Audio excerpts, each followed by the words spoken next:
Again about reservations.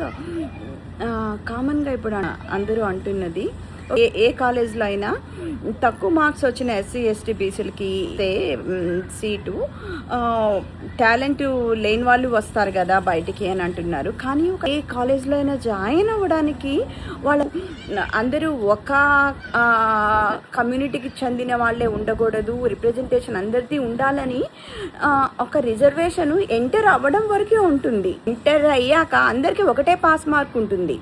So ఈ రిజర్వేషన్తో వచ్చిన వాళ్ళకి తక్కువ పాస్ మార్క్ అయినా సరే వాళ్ళకి ఎంబీబీఎస్ డిగ్రీ ఇచ్చి పంపించేస్తారనేది లేదు. ఇంకా చెప్పాలంటే అమెరికాలో రిజర్వేషన్స్ లేవు అంటారు, కానీ ఇక్కడ డైవర్సిటీ అండ్ ఈక్వల్ ఆపర్చునిటీస్ పేరున ఇక్కడ కూడా రిజర్వేషన్స్ ఉన్నాయి.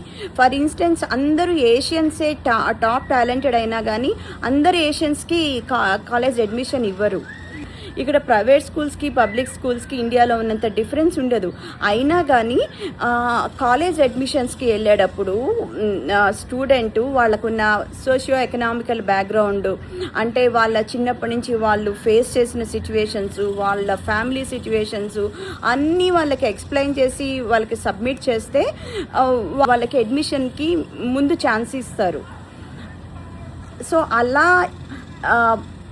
పబ్లిక్ అండ్ ప్రైవేట్ స్కూల్ సిస్టంలోనే పెద్ద డిఫరెన్స్ లేని కంట్రీలోనే ఇస్తున్నప్పుడు మనం ఇండియాలో పబ్లిక్ స్కూల్స్కి ప్రైవేట్ స్కూల్స్కి అసలు చెప్పలేనంత డిఫరెన్స్ ఉంటుంది. అంటే పబ్లిక్ స్కూల్లో చదువుతున్న వాళ్ళకే రిజర్వేషన్స్ ఇద్దాము, ప్రైవేట్ స్కూల్లో చదువుతున్న ఎవరికి ఇవ్వద్దు.